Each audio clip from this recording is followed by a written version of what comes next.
डुमरी विधानसभा की जनता प्रत्याशियों की किस्मत ईवीएम में कैद कर चुकी है। उपचुनाव के इस रण में किसे सह मिलेगी और किसे मात, यह तो वक्त बताएगा, लेकिन दोनों ही खेमा अपनी अपनी जीत का दावा कर रहा है। डुमरी का चुनाव दिलचस्प इसलिए भी हो गया क्योंकि इस बार बीजेपी आजसू साथ आ गए।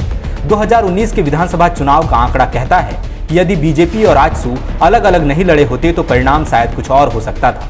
डुमरी में एनडीए की जीत या यूपीए के सिर दोबारा से ताज, फिलहाल यह सब कयासों का हिस्सा है, लेकिन यहाँ जानेंगे कि पलड़ा किसका भारी है। डुमरी उपचुनाव में 64.84% वोटिंग हुई है, जो कि 2019 के विधानसभा चुनावों के मुकाबले 4% कम है। पिछली दफा यहाँ 68.89% मतदान हुआ था। जाहिर है इसका थोड़ा असर चुनाव परिणामों पर भी होगा।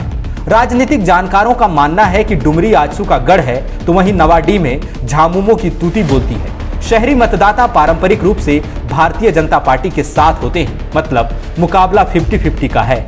ऐसे में परिणाम का पलड़ा किसकी ओर झुकेगा, इस सवाल का जवाब है डुमरी में मुस्लिम मतदाता। जानकार कहते हैं कि चुनाव में एनडीए यूपीए के बीच 50-50 के इस मुकाबले में मुस्लिम वोटर निर्णायक साबित होते हैं। इसे ऐसे समझिए, 2019 के विधानसभा चुनाव में जीत हासिल करने वाले झामुमो के जगन्नाथ महतो को 71,000 से ज्यादा वोट मिले थे। दूसरे नंबर पर रही आजसू की यशोदा देवी को 36,840 वोट मिले थे। वहीं तीसरे नंबर पर रही बीजेपी के प्रत्याशी प्रदीप साहू को 36,000 से ज्यादा वोट मिले।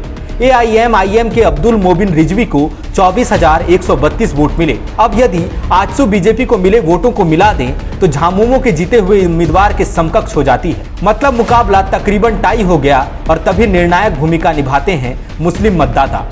इस बार बीजेपी आजसू साथ है। इस बात की प्रबल संभावना है कि एनडीए को उनका कोर वोट मिला है। चुनाव विश्लेषकों का कहना है कि सुदेश महतो ने नवाडी के कुर्मी वोटों पर सेंधमारी की है। वहीं झामुमो ने भी डुमरी में थोड़ा घुसपैठ किया है। एआईएमआईएम के रिजवी साहब इस बार भी चुनावी मैदान में थे। देखना यह है कि पिछली बार तकरीबन 24,132 वोट पा लेने वाले रिजवी साहब पर उनके समुदाय ने कितना भरोसा जताया है। चुनाव प्रचार के दौरान संकेत मिले कि मुस्लिम मतदाता इस दफा छिटके हैं, लेकिन यह जानना अहम है कि वह सब किधर गए।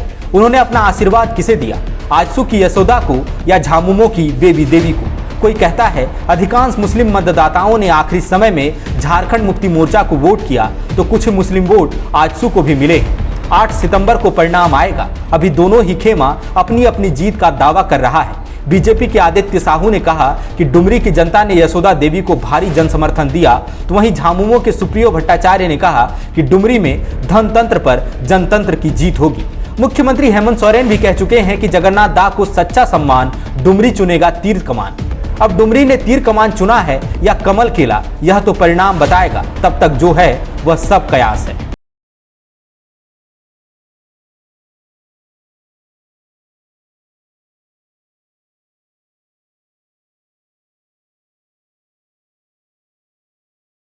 The followup.in. Like, share, and subscribe.